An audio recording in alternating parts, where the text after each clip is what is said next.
Welcome back to How China Works. I'm Brendan Davis. Our co-host Ying Li will be with us in just a few moments. Our guest this week is Joey Yang. Now, we have been very fortunate to have some exceptionally distinguished guests on the interview portions of this podcast in season 2. We have many people who are regarded throughout the world for their perspective on various issues related to China. And we have someone who is going to join them at that larger table before you know it. Joey is a student leader. He is recognized at a national level here in China. He has published a well-regarded book on comparative philosophy at the age of 16. He is a high school student who has just turned 17 years old. He is the epitome of the best of Chinese youth leadership, and he's a public speaker. And we were very excited to sit down with him and have this conversation. And this is actually one of our longest and most in-depth interviews, as it turns out. Ying and I had so much fun talking with him. And, you know, it's light and silly even in a few places, because there's just an energy to talking to someone so young that kind of brings out the kid and me, at least a little bit. And I would say for Ying as well. As I look back on this interview and in doing the fairly light edit to the content, what really strikes me is that we sat down with a future public intellectual. And I think what I appreciate the most about Joey is that for all of his academic attainments and pursuits, and he quotes a lot of philosophy, but he's not just spouting words. What interests him the most is the applied humanistic aspect of all this learning and studying and knowledge that he's attained. And his stated goal, you know, in the end of this interview, you'll hear him expound on this, but he really ultimately aims to build businesses that will help to elevate humanity through their products and services and what they can do, whether it's having to do with poverty alleviation and hunger and future problems that have yet to be unearthed. But we really enjoyed this interview, and we are excited to share this with you. This is the most in-depth interview that Joey has done so far, but it will not be the last. So without further ado, I invite you to enjoy our interview with Joey Yang.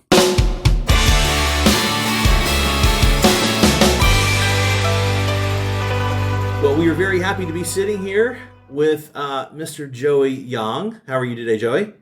I'm fine, thank you. We have had, Ying and I were discussing this before, we have been very fortunate to have some illustrious guests, some world leaders in terms of thought leadership, and you check a lot of the boxes alongside many of the people we've had, but you're the only one who's still in high school. Okay. So please give us the short version of who you are and how you became you, because I'm fascinated to learn this story. Okay, so my name's Joey Yang, as you have introduced before. I'm right now a high school student, which is in the Beijing, China high school affiliated to Renmin University International Curriculum Center. I want to quote Descartes for my first sentence. I think, therefore I am. And I usually think beyond as the stereotype of a 16-year-old or 17-year-old teenagers. So strike me, enlighten me with all your questions. Well, we will do our best, and Ms. Ying Li is going to kick it off. Well, I would say I'm already sweating by just reading your resume and your titles and what you have done. I kept asking myself, this is something that I really, in awe with in something. You know how resume works, right? It's like in Chinese, we have a saying that 欲戴王冠必承其重. So it's really about if you want to put the crown on, right? And you must bear its weight. Of course. So now we would like to understand how heavy is this weight for you, and how do you understand it? Okay. So for starters, I don't believe that I wear so many crowns, you know? And but considering my current positions, right now I'm the executive president of China Youth PPE Convention. I'm the honorary president of Beijing Middle School Film, Television, and Media Alliances. I've got a lot of position going on. I'm also the vice president of my school student union. So yes, every position symbolizes responsibility. And are you asking me how to treat these responsibilities in the right way? I think the first lesson is that you have to understand how to deal with failure. And that's a great lesson my academic principal had taught me last time, is that every time when I'm trying to make my dreams become true, I choose to start an organization. I choose to found my team, my own team, to help me realize that goal. However, you realize that even at a very beginning process, trying to convey your ideas to your teammates is a hard process.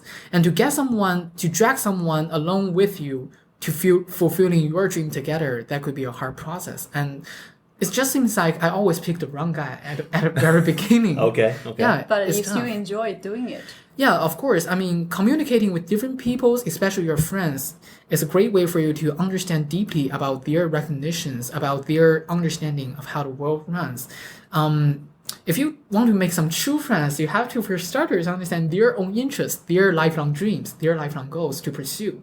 So yes, I mean, having those conversations does not necessarily help me in my career, in my social activity, but instead, either they help me to be successful in my career, or they help me to be successful in my relationship. Right, because they can sometimes provide an example of what doesn't work, and then you have to adjust. Okay. Because you started by saying Okay. that you seem like you don't always get the right team right away, Yes. which implies that you have to analyze and adjust and reconfigure on your feet. course. And so this is something you've gotten a lot of experience with. Okay, so let me just bring an example. When I founded China Youth PPE, What is PPE? philosophy, politics, and economics is an interdisciplinary subjects that we are trying to promote. I believe are the fundamental subjects that supported the development of humanities and social science. But I'll get back to it later. So when I founded this organization, which is more like an youth convention, an academic platform for high school students, and if you are very good middle school student, if you want to be part of it, of course, we don't restrict people by their age. But it's more like an academic foundation, an academic convention for people to explore their humanities interests. We are trying to foster development of humanities subject and to restore the structural imbalance in China. But I'll get to it later. So you feel like there is. There is. Okay. I will get we're putting a pin Okay. in these. We have to keep track of what he's going to Yeah. come back to again. So I just briefly expressed the goal of China Youth PPE Convention, and I was trying to find not only just humanities student, but also natural science guy. I'm trying to locate natural science guy that are passionate about building an interdisciplinary subject together. Because I will mention later, humanities and natural science, they supported and synthesizes each other.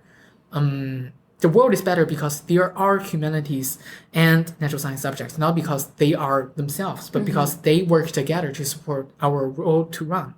So I'm trying to use the same logic to locate one of my friends.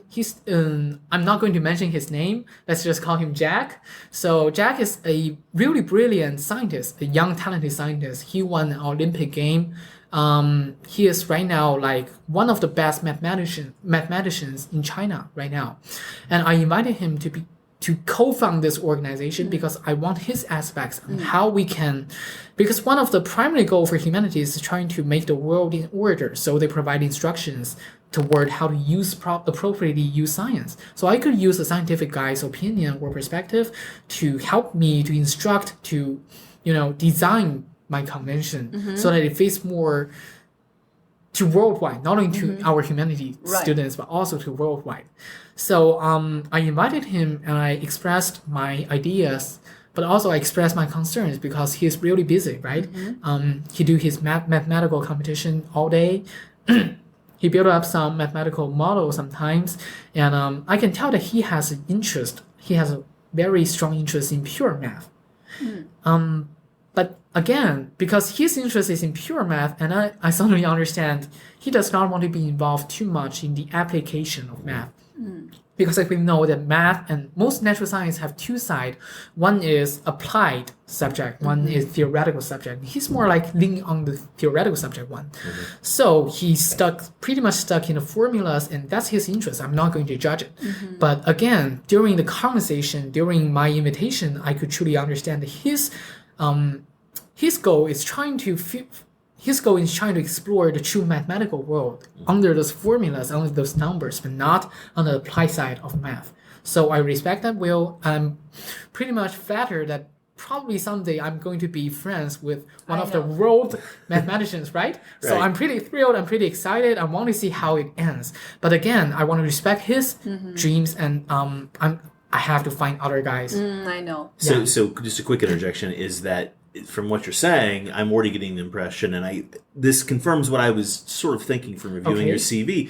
So you do lean more toward the applied side of this equation. You're very practical. You care to actually achieve things. So I pretty much, for starters, I think about something. I think about some phenomena that I believe should be modified, should be transformed, and based on this transformation value, I designed the model on how to realize the goal.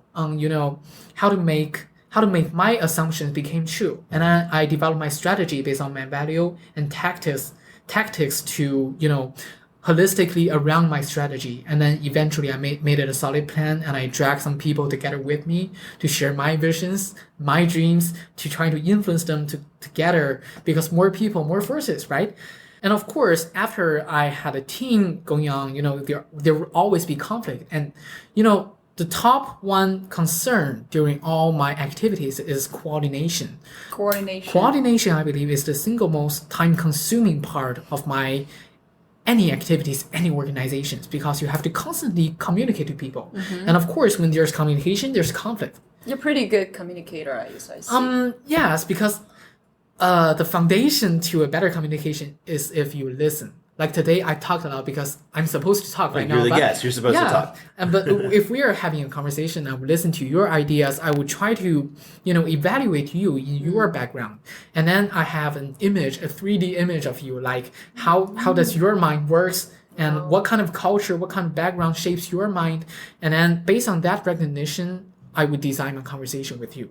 So tell us a little bit more about your childhood, because we are very curious about since when you start to be very active in working with all kinds of communities, and also creating your own organizations with such in-depth you were there's a good English word that I'm sure you learned when you were a small child called precocious, which of course very much a do you know the word before I put you on the spot? Okay, nice. I know one word that you don't know maybe, but precocious typically means like smarter than their years. Right, more advanced than their years. It means a few things, but that's the context I'm using it. So when did your I know that you have strong support from your parents. So our hybrid question here: did your parents when did you start to stand out with the kind of the potential that you have? When did that show up? What would your parents tell us, basically?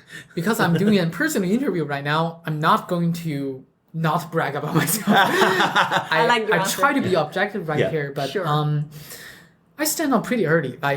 You can see in my book, in my timeline introduction, at the age of 5, I already became the youngest professional algebra, calculus mathematicians in China. I already passed the professional level of tests.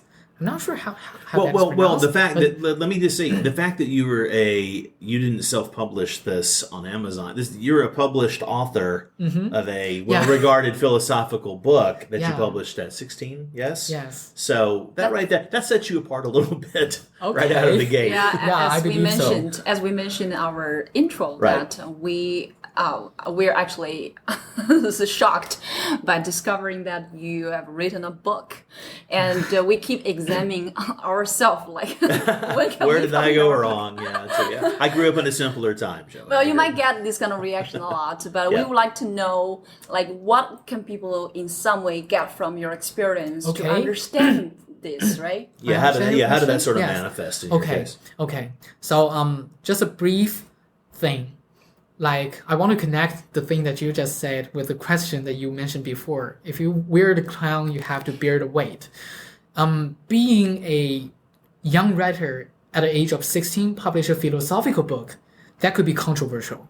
A lot of people constantly ask me, did you think that you picked a broader concept, a broader topic than you can actually handle?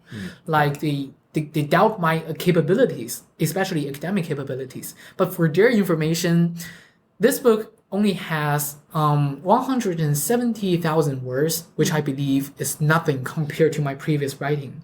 I've already published 4 national papers on national core journals, and I've done a lot of previous academic researches. I believe that I'm qualified enough, to publish a philosophical academic book. You publish white papers in peer-reviewed journals, basically. Yeah, basically.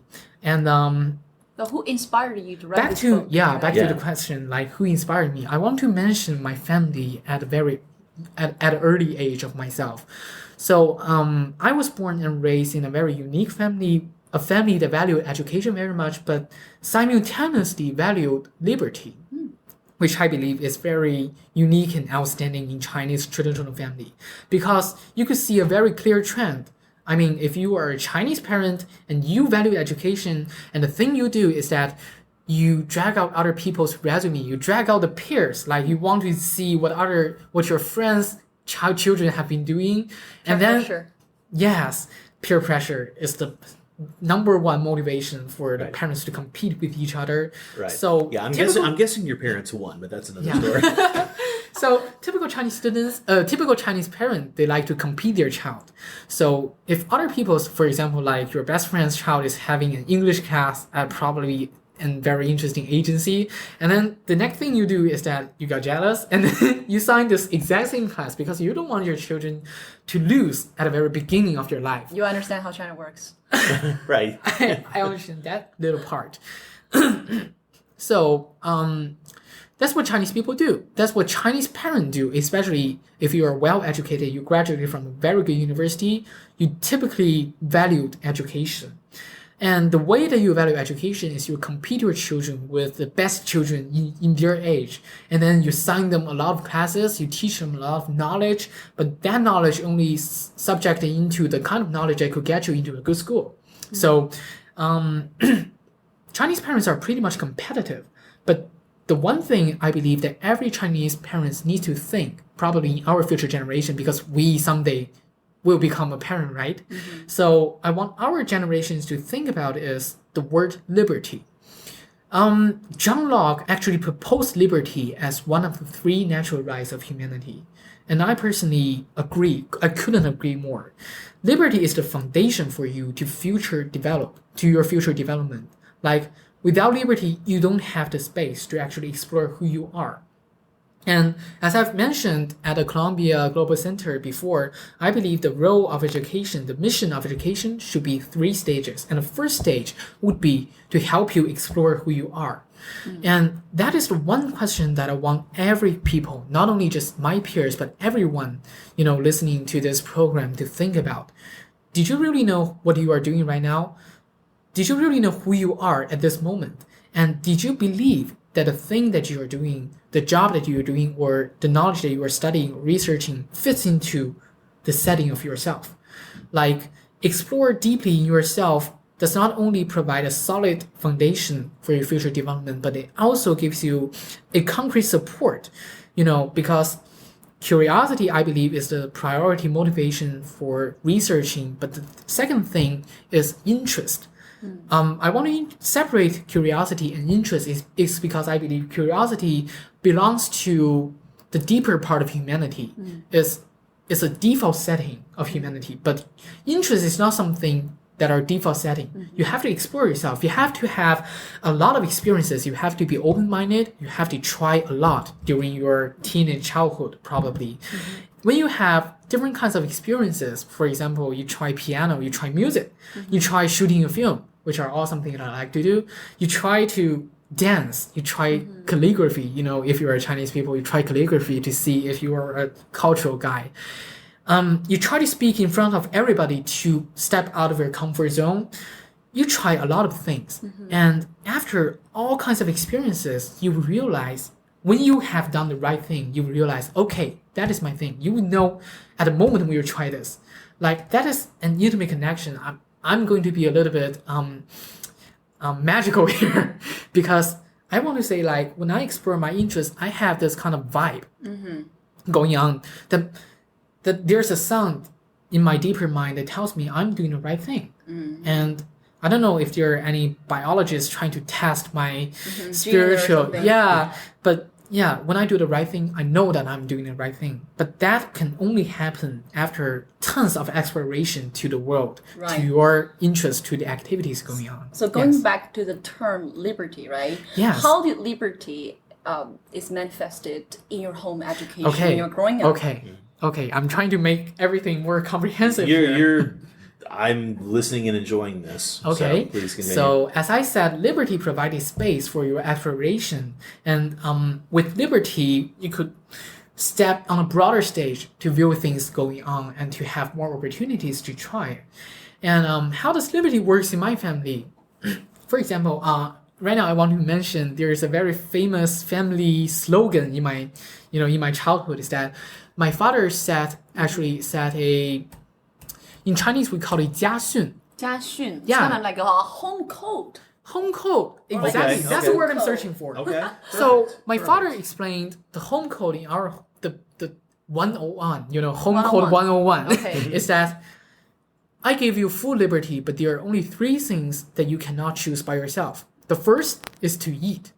What kind of things to eat is not by your choice because, in your childhood, you have to have a lot of energy. You have to consume meat and vegetables. And, basic knowledge about the healthy He wants us to be healthy. Yeah. So food is not in part of liberty. Sleeping is not in part of liberty. He completely trusts our abilities to arrange ourselves, but he does not want us, in the early stage of life to be lack of sleeping because that could sustain yourself. Yeah, that could sustain the my physical development, right? Right. So no liberty in food, no liberty in sleeping, and that's the most interesting. Third lesson is that no liberty in right or wrong. Okay. So in Chinese we call it. So no moral relativism. You have a sense of right and wrong, and it's absolute, and you would adhere to it. At a very early stage of my life, my father, we started a study group. And this study group at the very beginning was only just, having a world map, just learning about the characters and the words, the vocabularies of geography, national and globalized geography. So I've personally memorized 216 flags and both Chinese and English. Their country's name. How old were you? 4-year-old. 4-year-old. And I've been on television program just for this achievement. Yes. Nice. So your memorization is pretty good. My memorizing ability, I don't know how my memorizing ability works when I'm 1-year-old, but I'm pretty sure in the age of 4, I'm pretty developed. Do you have a photographic memory? Do you know what that is? Do you see it and you see a picture? Approximately, yes. Okay. Yes. So when I memorized all those vocabularies, they provided a solid understanding on my future study of geography. And my father, he actually picked a world map, and probably, for example, one time he picked out Japan and he introduced the whole history, the general history of Japan, but specifically focused on the part on how Japan interacts with China. He abstracts the stories that I can't really remember right now, but he turned those theoretical knowledge into stories so that he can fascinate us. He can, make this an interest. And for example, he introduced us with Japan, and he talks a lot about how Chinese culture influenced Japanese culture and how Japanese culture managed to, on the basis of Chinese ancient civilization, how they managed to manifest and strive for themselves, especially the 明治维新, which is in English it's called 明治 Reformation, I believe, because I'm a world historian. And approximately is more like a Western modernization after the Industrial Revolution. Yeah, so he introduced a lot of fun stuff around the world.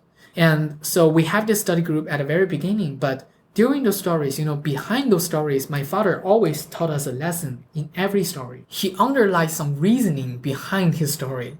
Like, for example, when he explained the Silk Road, he did not explain it as a national strategy or initiative started by Tang Dynasty.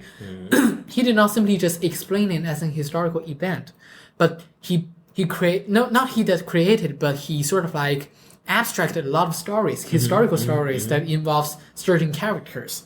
And what underlies his story, for example, in the story of Silk Road, I can still remember pretty clearly is that he tries to tell us that peace and development is the road to national diplomatic.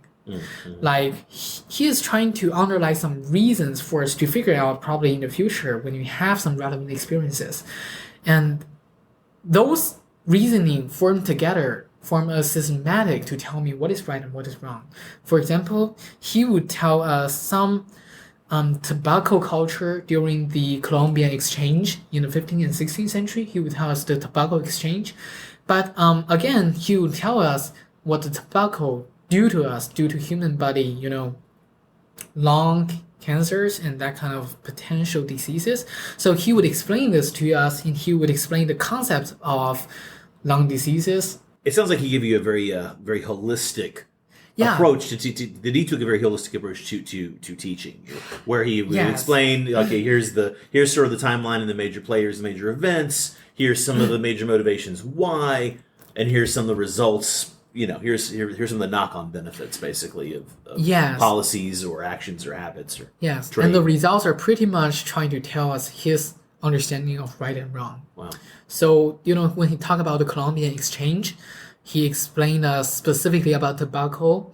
And as I mentioned before, it harms to our own mental health and probably physically health and probably mental health, potentially. Right. So he personally disagreed with us to contact with tobacco in the future, and we're not going to smoke probably in the future. I'm not saying that smoking is a bad habit. I'm just saying it is. You can say that. Okay. I'm just saying that he used this way to influence our moral reasoning. He used all those kind of stories and reasoning to tell us what is right and wrong. And so no drink, no tobacco, and definitely nothing out of my physical health boundaries.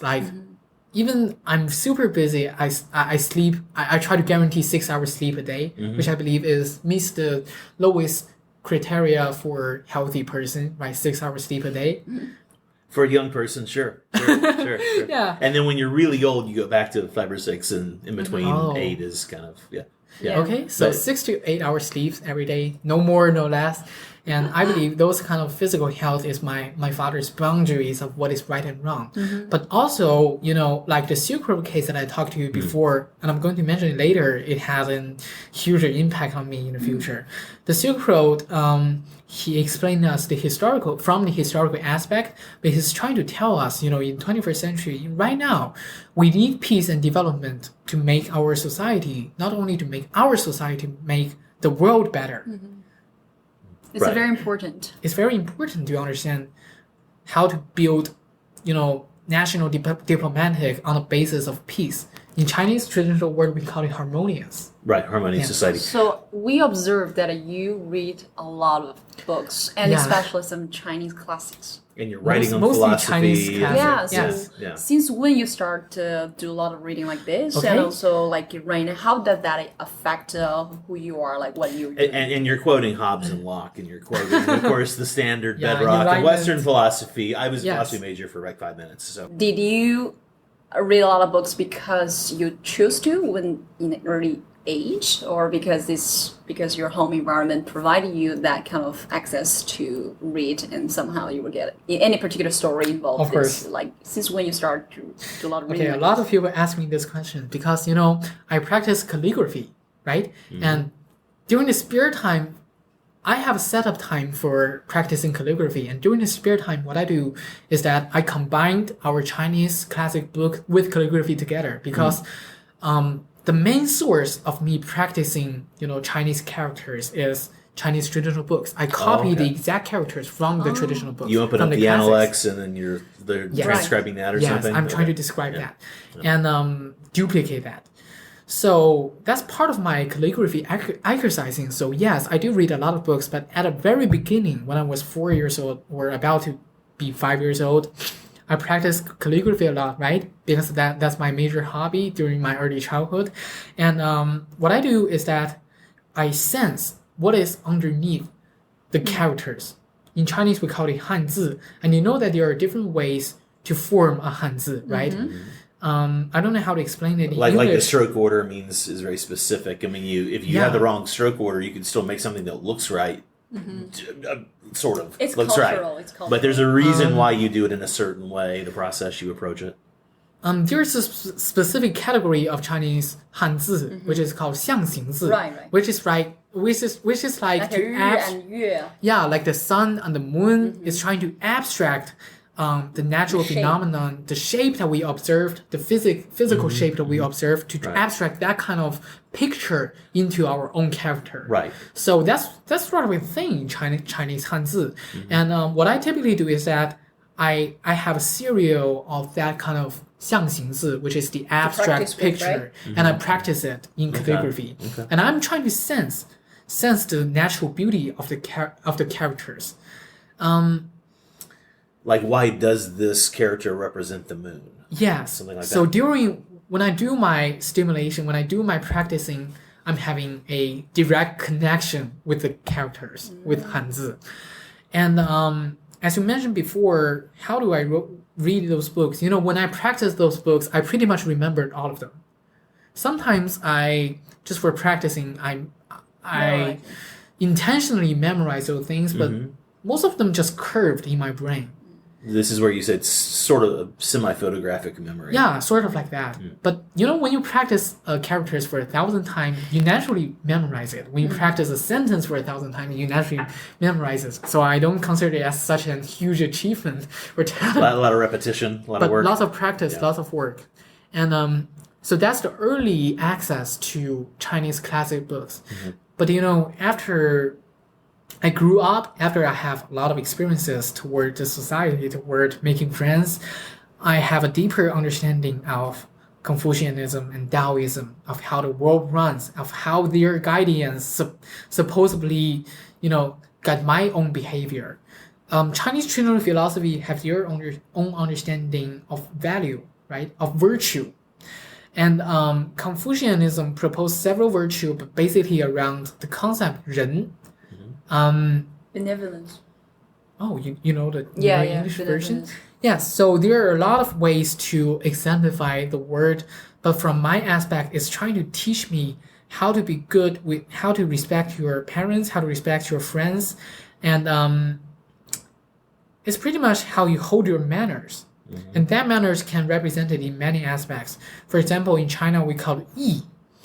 That 义 is more like, the brotherhood or that kind of thing.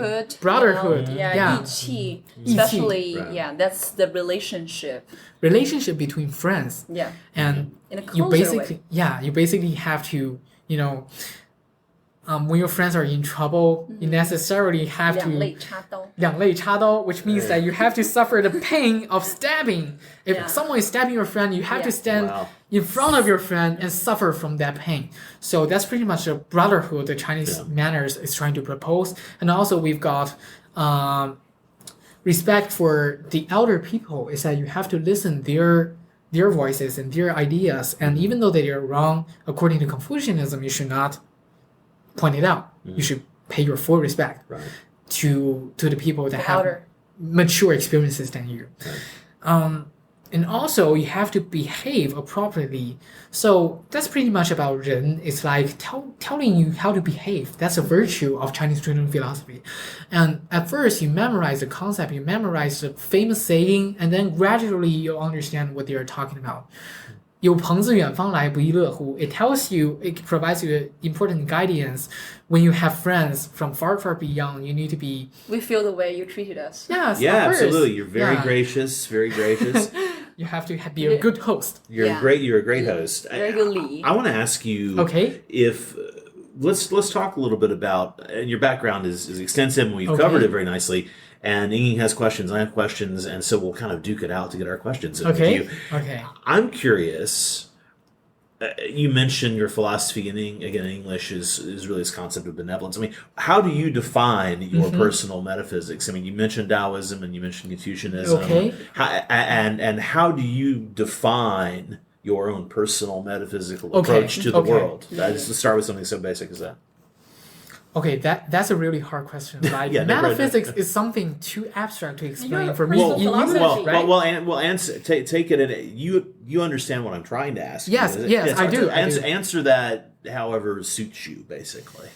So I mean, you covered a lot of pieces of it, right and wrong, things like that. But how? Let me ask you an even better question. How does your orientation to the world inform what you plan to do in the future, and what is that? You have film and TV interests. You have humanities interests. Education. What are you education? What are you looking at down the road, and how do you see this philosophical underpinning helping to guide and direct and motivate that?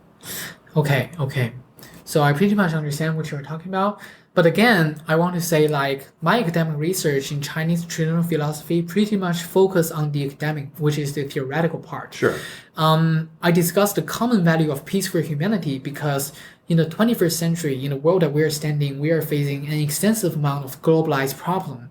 And the globalization trend is internally posing a demand for us to be global citizens. And how to become a better global citizens is trying to understand the essence of other people's culture. You need to have cultural competency. You need to be, you need to function well. You need to not only understand, you need to be sensitive to those kind of observations, but more importantly is that you have the ability to accommodate and function well in a completely different settings of culture. It's cultural intelligence. Yes. Yeah, cultural intelligence is another way to describe this kind of thing. That is your primary brand. Okay, yes. So what I'm trying to say is that, but deep down in every culture, it has a core belief, it has a core value, right? And viewing step aside of the culture, you see a collection of customs, of value beliefs, of language, and all this collectivity. So you're trying to seek out the deeper part, the inner core part of humanity.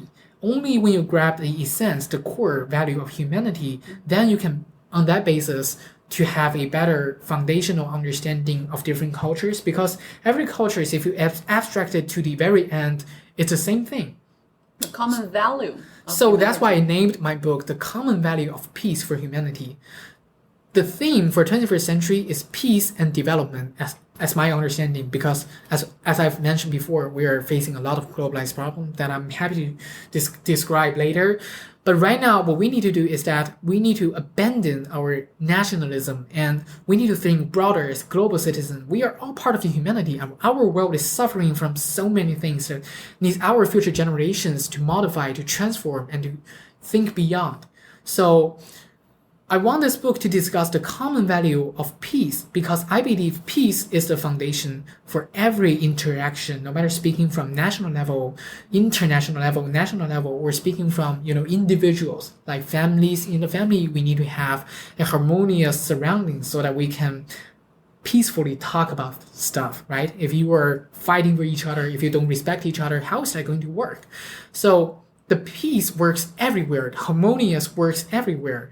And I want to discuss the core value of Chinese traditional culture is how to develop peace.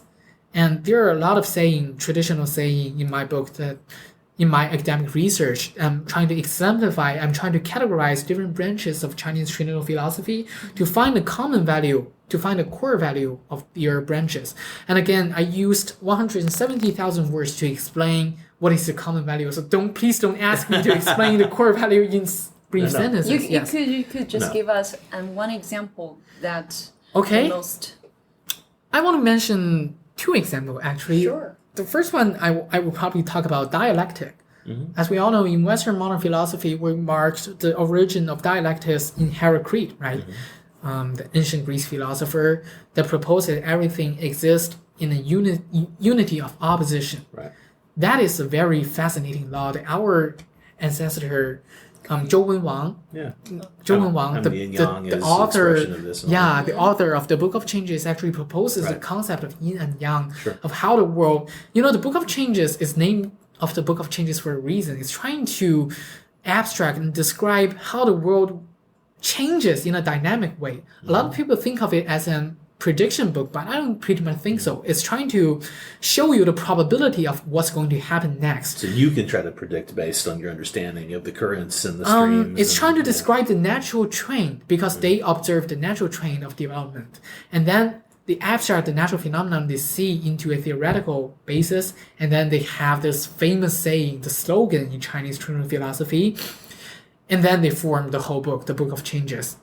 Confucian himself, Gongzi himself, actually brought his famous saying to the emperor who are trying to start a fight, or to the politician, the administration, to trying to tell them what kind of virtue would stabilize the society.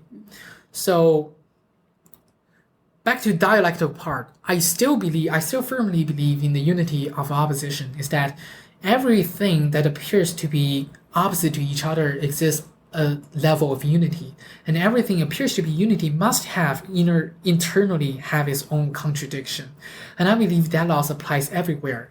I mean that's more like life philosophy for me. It's a life philosophical guidance for me. For example, I'm the vice president of our student union, and before I firmly believed that I could become the president of our student union. I have to admit, spending 5 years for students' organizations and student activities, I firmly believe in my leadership. And when I learned that I'm a vice president, it kind of like frustrated me. I considered it as a failure.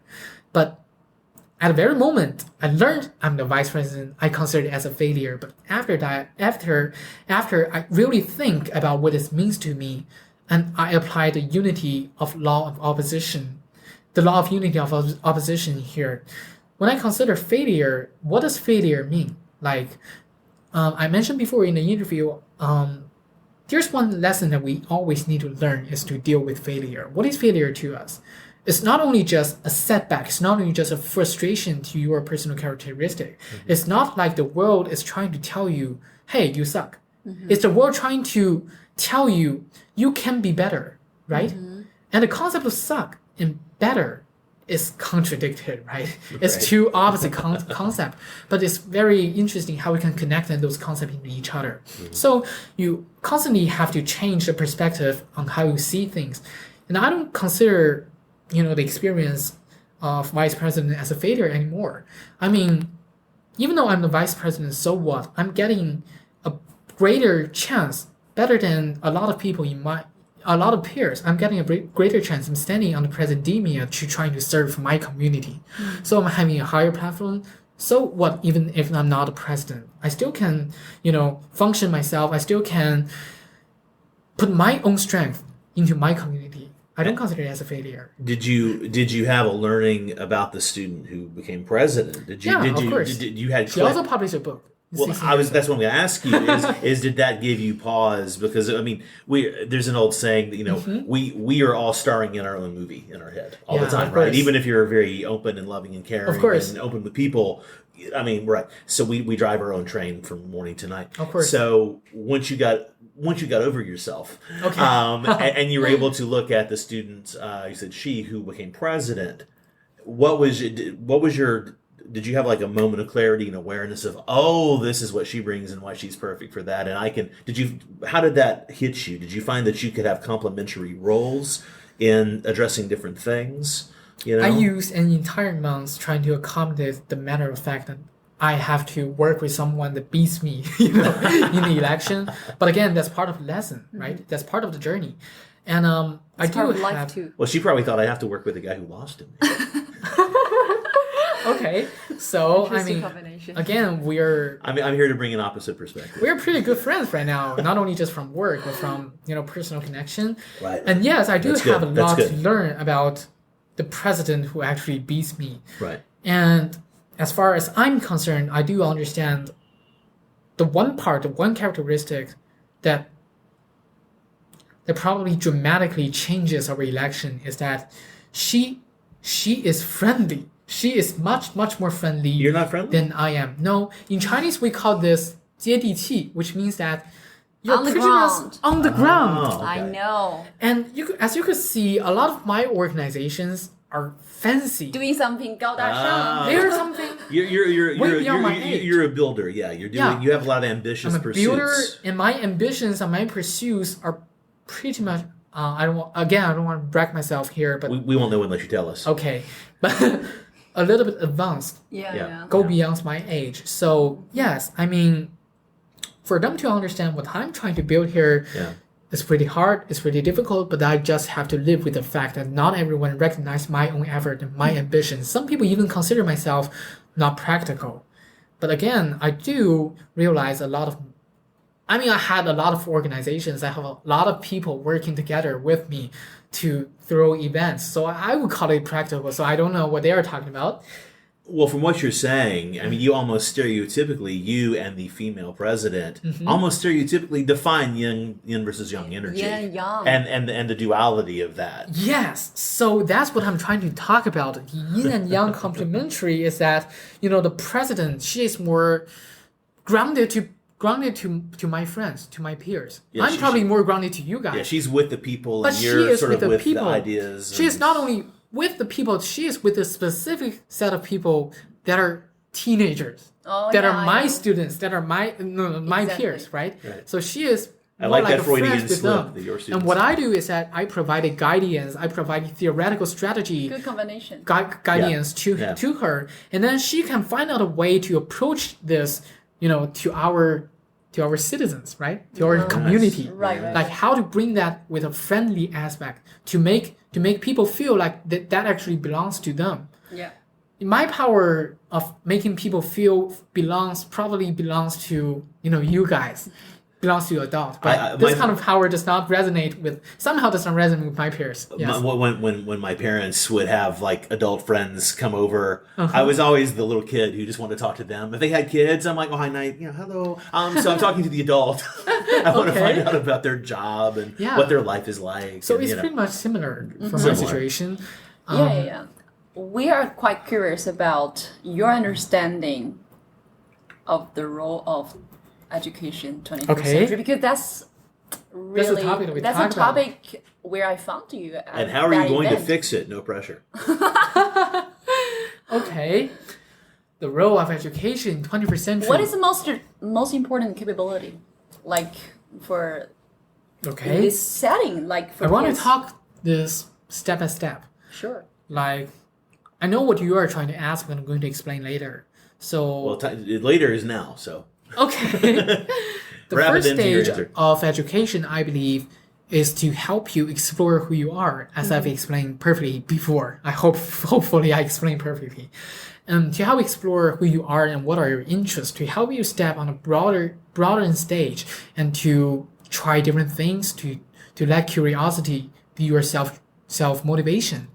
And when you successfully locate who you are and you found out what kind of person you are, what are you meant to do, what is the mission of you, the second step of the education is to help you realize that goal.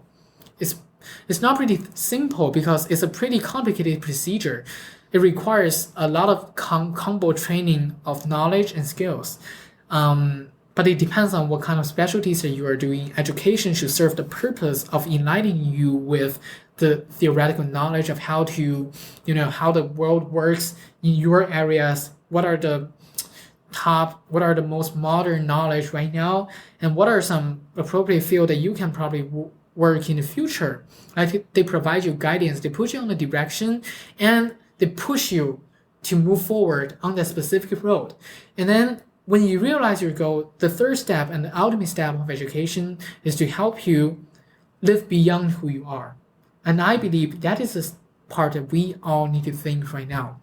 How do you live beyond yourself? Okay, so you found your interest. So you found your interest in probably your interest is probably in mathematics, and you are right now probably the most talented professors in mathematical fields.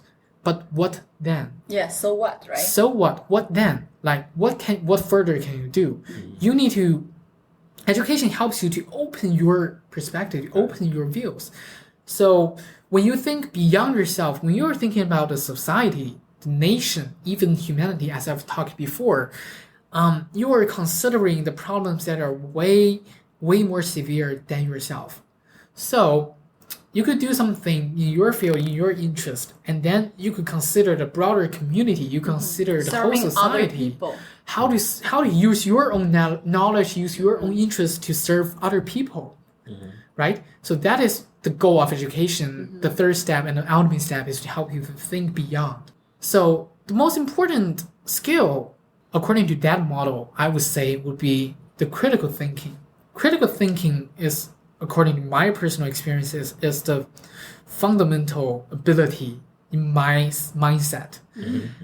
Without critical thinking skills, I don't believe that I can sit here to talk to you with all this stuff, because the first sentence I quote with Descartes is, I think, therefore I am.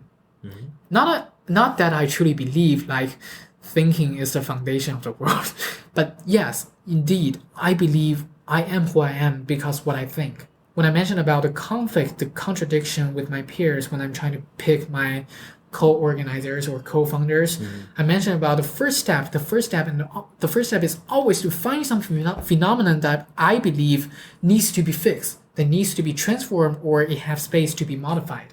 That is always the first step. And how do you recognize? How do you tell that this phenomenon, this issue, is an issue? Harvard, I believe that in one Harvard graduation speech, the principal actually mentioned that one of the role of education is to help you distinct the truth from all kinds of information. The truth, we all have different understanding, and education, part of critical thinking skills is to help you form your own understanding of what is the truth. For example, I firmly believe the truth that the examination orientation system in China is not the best way to, develop students' future abilities. That's my truth. And how do I tell that? I have a systematic thinking. I have a systematic analysis toward that phenomenon. So it's critical thinking ability to help me to think about, okay, what this is going on. Is it right that this should be like this? Is there any improvement space? And does that fit to any kind of thing, any kind of mission that I'm trying to carry on? Well, that's actually, this was one of my questions for later, and now it's later, so Okay. I'm going to ask you, which is that I noticed, I would say that other high-achieving high school students, people who are your peers, they're not talking to grown-ups and you have other things to do tonight, but they are very busy probably studying or being tutored for something for the Gaokao. And you're not doing that. So, and I'm guessing that maybe that's not your future. What are your plans after high school? Where do you intend to study, and where do you intend to further develop your career? Okay. So the whole reason I choose to go abroad is because I believe it's a more open space for my mind. You know how things work in China, because right now we're talking about how China works, right? So I'm going to speak freely, is that stability is always the first concern for Chinese CPC. Right. Stability is always the first concern. So in that aspect, we do need to constrain at some specific level on what you think and what you do. Like, for example, in my politics textbook, materialism, like Marxism, is the fundamental political theory, and everything else was just falsified. And I don't believe I can explore philosophy in that kind of environment. Not I'm saying that it's wrong. It is indeed necessary. I believe it's necessary in contemporary China, and appreciate the stability it brought to me.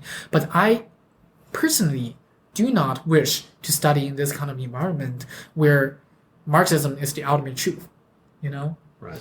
Because there's so much more about philosophy. And I want to study abroad to change my environment. And because, in my book, I actually have a whole chapter comparing Confucianism virtue and Aristotle virtue. Yeah. I have a whole chapter discussing that issue. And however, I'm speaking from a Chinese traditional philosopher academic level. So I want to live in a Western philosophy environment. I want to live in that atmosphere. I want to sense the culture in Western aspect. And then probably I will realize a brand new way. I will open a brand new gate to thinking, the methodologies and the normal ways that Western people communicate and think and analyze problems. I want to deeply analyze how Western philosophy works, their logic structures, how they construct based on fundamental principles, how do they separate the fundamental principles and how do they further develop, for example, the ontological argument. I heard you say teleological, theological, both apply. These are elements that you have to dissect it to understand it. So any philosophy. So I want to understand how Western philosophy works, and I need to be in a brand new environment where Western people usually lives, so that I can be in a brand new culture to observe what things are going on, right. And then. So I really appreciate that you have a real interest in understanding different cultures and different philosophies. Yeah. And I must ask a question that you asked, so what? And then what? Yeah, of course. Yeah, where's it going? Once you come up with your unified field theory of reality, what are you going to do with it? I'm going to predict something. To be funny, not as an insult, because if anybody I met could do it, I think you might be able to do it. Of course. So I'm going to predict something. If not in 50 years, in 100 years, there will be no nation. There will be no boundaries of nation. That's my prediction. And I'm saying this with conservation. Why? Because our world is facing severe globalized problem. Starting off with like climate change because I'm an environmental scientist. Yeah. I'm an environmental science student, and I study climate change and all those kind of environmental problem all the time. We are running out of resources. We are running out of energy resources. How are we going to survive? Technology does not always have a solution.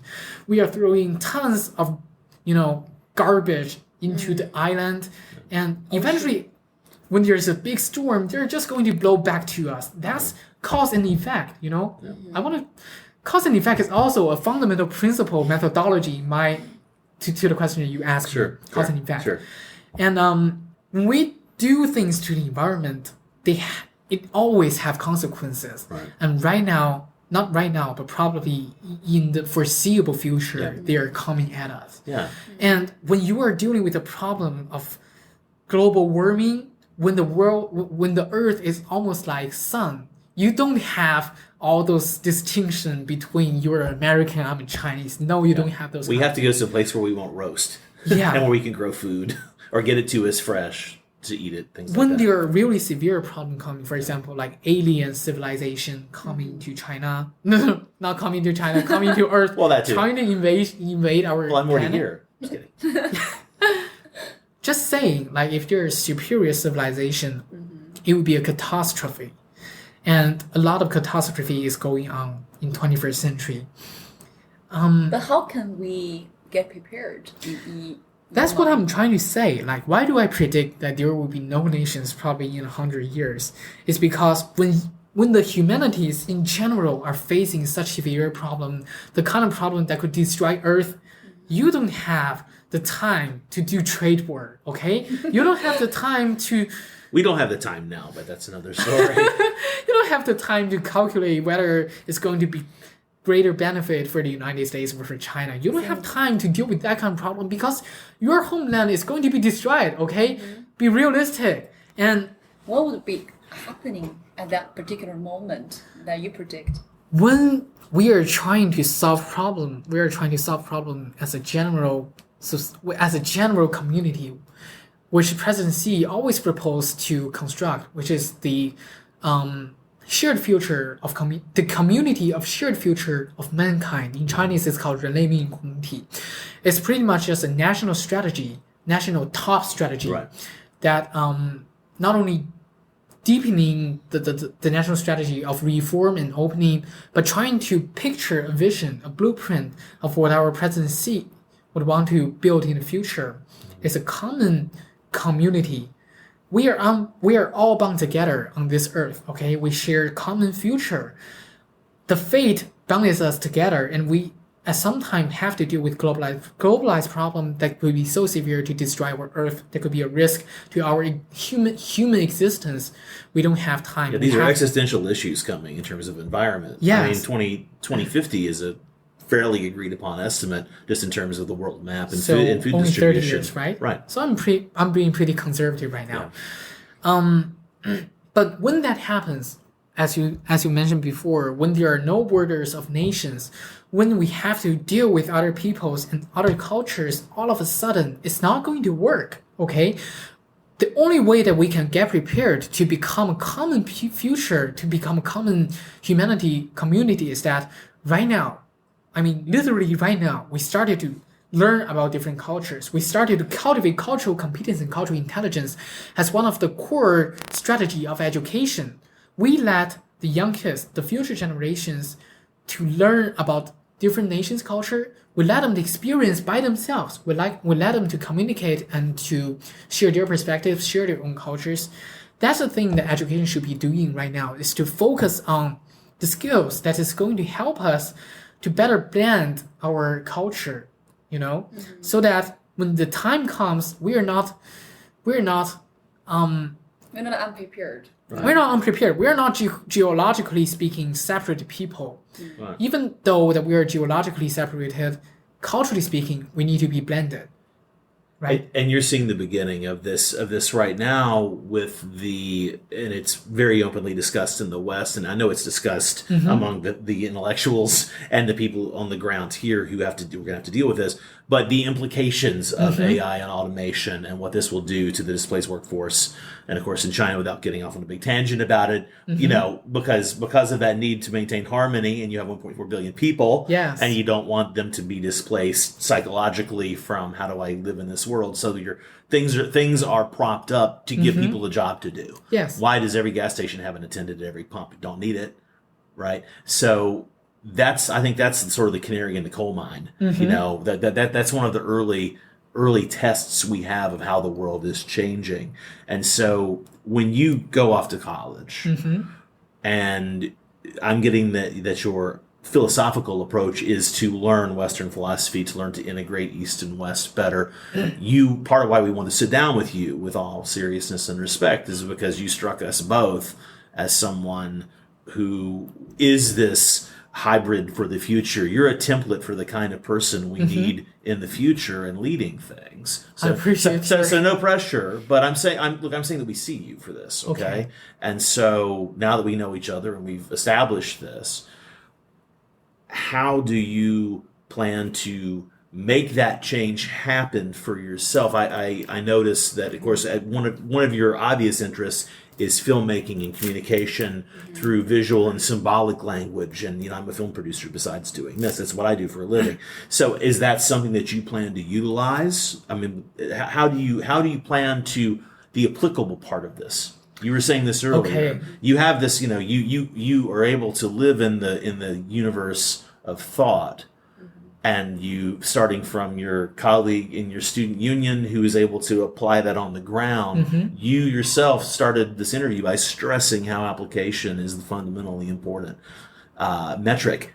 How do you plan to approach this?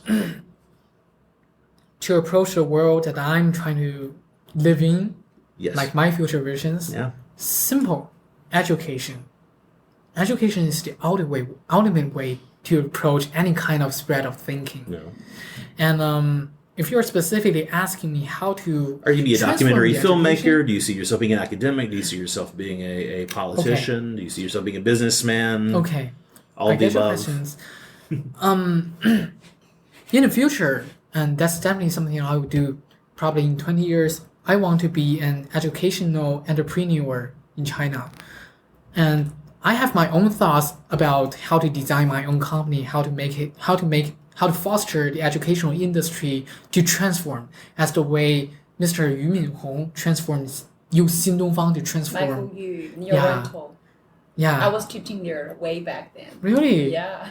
So I was trying to live up to him, but to live beyond is to, the fourth industrial revolution is coming. We are dealing with a lot of changes, a lot of unpredictable changes. We have to be prepared on every aspect. And education is certainly the best way to get students to be prepared, right? Right now, the role of education in China is probably trying to get students prepared for earning money. And I believe that's a very narrow perspective, right? So I'm going to probably in the future use my own educational company is to foster the industry to transform the value of our industry. And regard toward my filmmaking hobby, I want to mention a little bit about that. Okay, so during my grade 10, I founded the Beijing Youth Media National Alliance, or whatever that's called in English. So that's basically an alliance, an organization composed of, right now there are 33 very well-reputed, very sophisticated, very mature school TV and media, and sometimes we even have filming club to join us. So this alliance serves for the purpose to promote filming education, but not only to promote filming education, but we are practically providing filming related or media related activities for them to join. Right. For example, I want to introduce the film festival in my school, in RDFC. Film festival, we're trying to make it look like Ghana Film Festival or Oscar Film Festival. Everything is trying to duplicate. I saw some photos. It's pretty fancy. You need to invite me to be a Yes. speaker at one of your panels next time. Okay. So Part the of film it. festival is Shameless pretty plug. much it's pretty much our RDFC, my school specialties. We have been holding filming festival for 13 years. That's amazing. Right now it's 14 years. And I happen to be the executive president of the organizing committee of the 13th filming president. I don't know if Ying actually mentioned this to you, but we actually developed an app on our own. I saw something in some of the literature that I received about you. Yeah. Okay, so we are trying to use the augmented reality to make 3D projection of the promotion of the video. Wow. And Yeah, you'll have to show me this later. It's not going to translate on the mic. okay, so you can picture it. Well, you can show me. I off would the say mic, it's the first time we ever combined such top technology with a student's activity. It's even in my experiences, I found it very fascinating. I haven't seen that in any of the festivals. I mean, I attend most of the. It's pretty much a major festivals at combination. one point or another. I haven't seen that. A combination, like it illustrated what films are going on in our school at what specific time in what specific location. So you could see the location. But we have orient we have a whole physical show of our film festival. It's like we stick a lot of film posters, mini film posters on that board. We made a very beautiful board. Okay. And we stick the mini film poster, and we have curved 3D characters standing on the floor to make the broader show. Right. And if you use the app to scan the film posters, it will automatically. It'll come to life for you. on Yeah, your it will phone. come to In life like for an you. AR app. Exactly. Like Pokemon Go. Only Yeah, for but your film only festival. we don't need a 3D glass. That's AR, yeah. We don't need a That's 3D glass. Was It's that already. designed by Right. student as well? Yes, I actually took a student team with me because they're I'm pretty resourceful and they're a very great computer science designer in our school. So I grabbed him. I grabbed the whole committee, the whole organizing committee, trying to develop. But I don't. I won't go home. We are not in charge of the technical part. Right. The computer science guy are in charge of the technical part. We are in And charge of the how- designing How old part. are them? How old are they? 15, 16 years old. Wow. So they're as prodigious in their It's field not the as you are in youngest yours. application that ever got published on App Store, but one of the One youngest. of. Yeah. Yeah, that's really impressive. Yeah. And it suddenly shocked me like how we can combine, modern technology into the spread of filming. And I believe that I myself are a believer of the power of filming because I believe film is a very advanced art. It combined artistic designing, it combines music, the beauty of music, the beauty of shooting.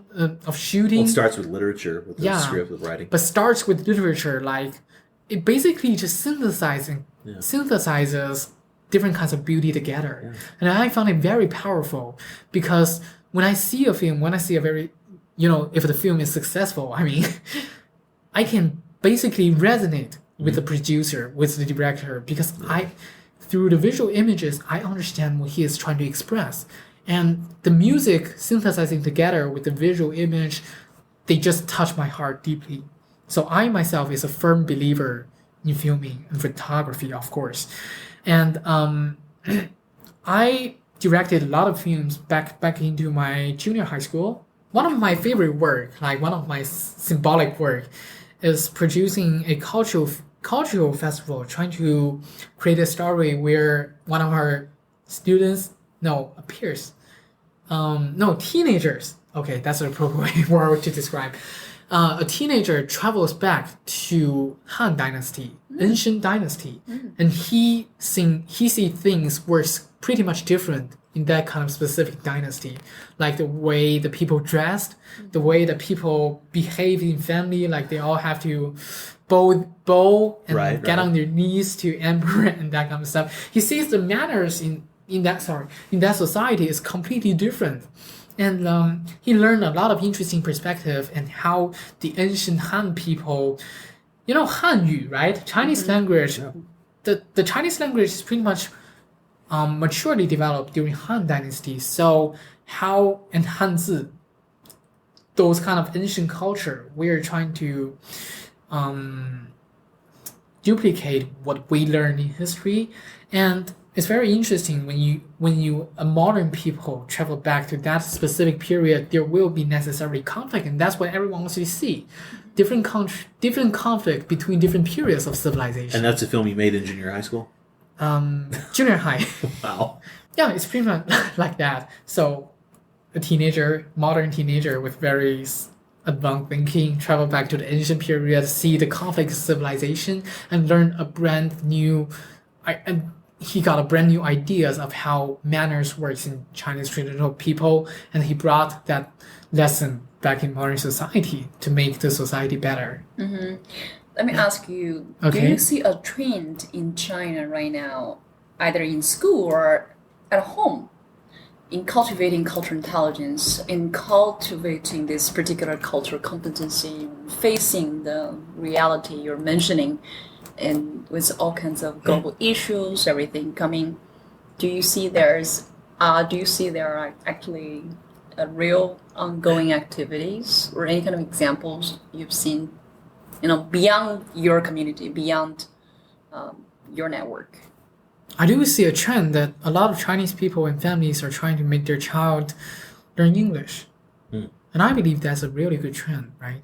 Toward it's been like this cultural competency. For a long time. For a long time. You're talking about cultural competency, but number one, cultural competency number 101 is that you have to be pretty familiar with the language in the specific culture that you're in, right? Because language is the premier to everything. Sure. So how did you learn your English? I mean, I'm not a good English speaker, so You've just been discussing world philosophy for an hour and 15 minutes. Just help us in understand English. A little bit since day one, and what is your 101 English learning experience until now? Like, what really happened in shaping you to be able to express yourself? I want to actually promote a way of learning English is scenario learning. Scenario? Yeah. I don't know how to explain. Yeah, well, I mean, you discuss the specific. It's the way that your father taught you. Where you taught you about you were mentioning about how your father talked to you about the Belt and Road. That's scenario learning. Yeah. Right. And another, more engaging way to learn English is that you put yourself in certain conditions. Like at the very beginning, if you don't understand how to pronounce word, you have to learn the natural pronunciation and that kind of stuff.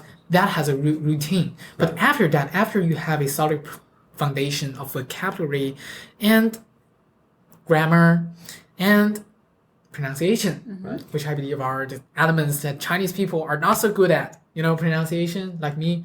After you have a solid foundation, and that part nobody can help you, you have to practice a lot.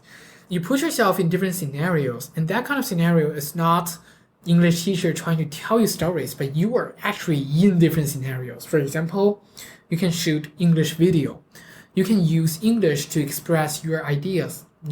Probably vlog would be a great way in 21st century for you to practice your English, is that you use English to first introduce your daily life, and then you level up. You probably want to talk about the things going on around your life, and then you level up to talk about the realization of your own thoughts.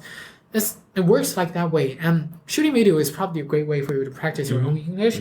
And there are certain other ways like advanced English learning 101. Put yourself in a natural native English environment as much as possible.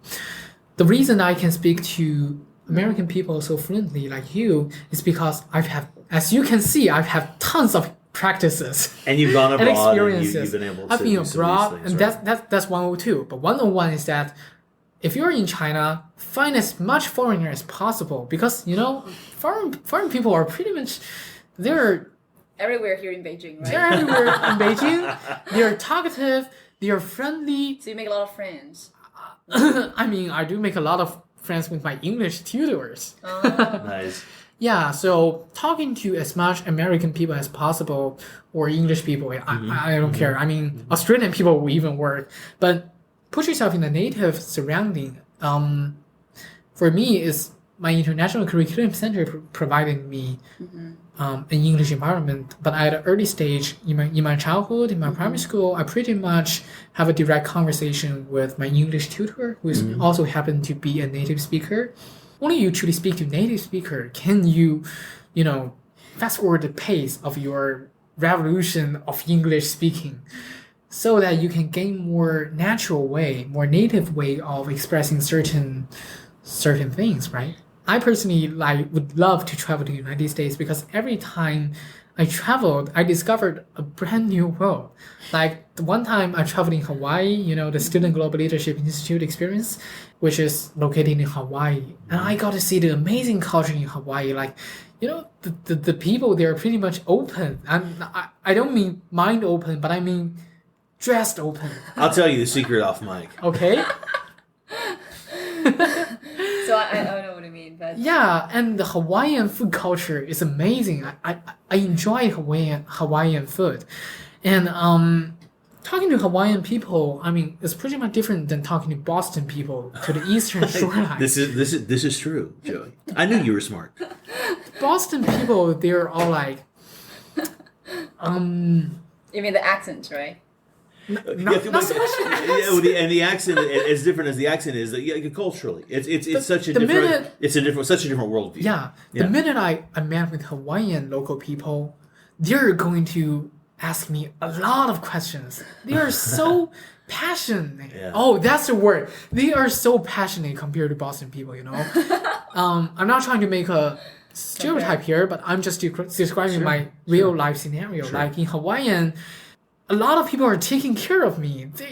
They're caring about how my flight was, how my food was, how my stay was, and they're trying to actively learn a lot about my traditional culture, about our Chinese culture. The Boston people, they don't care that much, They don't care that much. They want to have a deep conversation, Right. They want to have a deep conversation. For example, like John Locke. Are you a fan of John Locke? Are you a fan with anyone with the name of John? Are you a fan of John Green? Have you ever seen Crash Course of Historian? How do you think is a great way to conduct? Yeah, that's more like Boston people. But Hawaiian people, what's your flight? Aloha, what's your flight? Yeah, do you feel comfortable? Can I bring you a Hawaiian coconut? I would love to. Please, you have experience. Yeah, would you? Yeah, But what I'm saying you is, enjoy both, right? of course I enjoy both. I mean, I am a firm believer of cultural relativity. I don't believe like there are advancement or less developed thing between different cultures. I believe every culture has its own type, have its own model that originated from history, being impacted by different trends of globalization. I believe every culture have its own specialty and superiority, and they have their own characteristic, and nobody is in the place to judge whether this characteristic of this culture is not as advanced as that kind of culture. Nobody has that kind of qualification. Okay, back to the question. Scenario English learning. What I'm trying to say, like, during my stay in Hawaii, I learned how to have daily communication with native people. However, back in my experiences in Harvard, I do understand how to be polite, how to seize your style and tone to communicate with professors and academic scholars. Much different environment. So that's what we call scenario learning. You put yourself into different settings, different cultures, different settings, different situations, and you would understand how the people, specific people in that community communicates. And then, just live here for 10 or 15 days, your accent or your expressions will be native as much as possible. One last question from me. Okay. Who is your role model or who is your hero? Huh. My father. Oh, tell us. I want to say Bill Gates. I want to say Stephen Jobs. Let's go with your father. I Tell want to us about say that. Yu Minhong, Okay. but again, I thought my father. Tell Yes. us why. You know what? I changed my mind. I want to talk about my mother. Okay, your Wow. mom is a bit. No, Yeah. no, my father is not. He is my role model, but the person I truly admire after in all my connections is my mother. I love her so much, but I deeply admired him, in the bottom of my heart. Because you know how my father's work is very busy. He has sometimes a week to organize our study group, but that's it. He doesn't usually have a lot of time to sit here with us. And there are a certain amount of time he is away from home. And my mother is not only a financially independent woman, but she is also a very strong woman, is that she practically take control of our growth. Like, a lot of You mean people... take care of? My father would probably give me enlightenment toward my thinking, toward my recognitions. Yeah. He do this kind of advice job. But my mother is the one that are actually taking care of our family. And she's taking care of her business. I mean, that's something that I don't think I could do both, Right. She has her jewelry business that are Okay. going on in Xidan that's very successful. However, she managed to take care of me and my sister. I have an elder sister who's studying at Peking University, probably like one of the top students inside Chinese Gaokao system. Wow. So I admire her for her own effort. Like, how the hell does she manage to seek out a balance between family and work? My father certainly does not find the appropriate balance between those two. He is away a lot of time, and my mother was my mental tutor. When I have some theoretical questions, I consult my father. But when I have some life problem, I usually come to my mother because she has so many wisdom from my perspective, and I sincerely appreciate her effort all these years. And my role model is my mom too. Yeah, I know you are trying to look for some deep explanation. This is the best here, but answer we yeah, could get. That's I just a want to beautiful express answer. my gratitude to my mother. It's a I beautiful really answer. appreciate that. Yeah. Is there, and all I have to ask is for both of us, is there anything that you would like to say before we go? Because we will definitely have to have you on for a follow-up episode at some Okay. point. Do you have any other I do. thoughts? I do. Here's a slogan that I would like to use for my peers, so-called future generations. Think globally, act locally. And I mean that from my personal experiences, I mean that from my critical thinking, I mean that from every aspect of my life. The reason that the future generations is called future generations is that there are current problems, there are contemporary problems or situations that the current politicians or the current scientists does not have a solution to. So they're putting their hope, relying on future generations. That's why they called us future generations. They left us with so many baggage, on international conflict, like as we talked before, environmental science problem and poverty issue. There are so many things, education, so many things that we need to transform now. And we are global citizens. We need to think beyond our nations. Not I mean the nations is not important. I mean that's of course important. That's the political reality that you are living in. But you need to think globally because you have to break through the nationalism. You will be proud of your own nation, but only because you are a global citizen, only because you're standing on a higher stage discussing a higher level of problem. For example, like the poverty that we are discussing about. Poverty issue is beyond board. right? China does not have poverty issue. China certainly has poverty issue, and every country has class stratification. And poverty issue not only exists inside nation, but it also exists worldwide, right? So being a global citizen, we need to put our perspective globally. We need to find connections between the poverty in different nations, and we need to find a common solution to all. That's what we are trying to do. We are thinking globally. But we cannot only just think globally, but we need to act locally. Not everyone has the strength or the power, to become the world leader or to become the president of your own country. There are only a few people can achieve success in that level. But the world that we see, the world runs in an order. The world that we see today is being supported by the ordinary individuals that are doing extraordinary things. I'm quoting you right now. Ordinary people doing extraordinary things. That's what's supporting the whole communities run in order. So I want to say the future generations, to my peers, you need to act globally. Even though you don't have the power to influence the general society, start influencing your own peers. Start influencing in your school, in your community, and start making your project and inter-scholars, making different schools connected to each other so that you can broaden your influence on that basis. So think globally, act locally. That's what I want to say. And my question is, why not? Yeah. And you enlightened me, and I see your bigger vision of me in the future, and we really appreciate your being with us. Yeah, thank you, Joey. Yeah, thank you very much. I mean, again, it is my great honor to be your youngest guest, probably. You are. Probably Probably? forever. Oh, definitely now. Probably forever. Okay, so... So no pressure. Yes, I want to sincerely appreciate you providing this precious opportunity to express my own understanding of the word culture.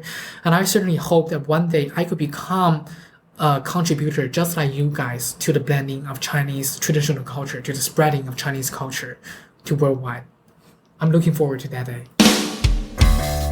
Okay, that's the show this week. Don't forget to visit howchinaworkspodcast.com to learn more about Joey and all of our other great guests and our previous shows. You can also contact us through the form on the website to let us know what you would like to see more of. Thank you again for listening. On behalf of Yingling Li, I'm Brendan Davis, and we'll see you next week on How China Works.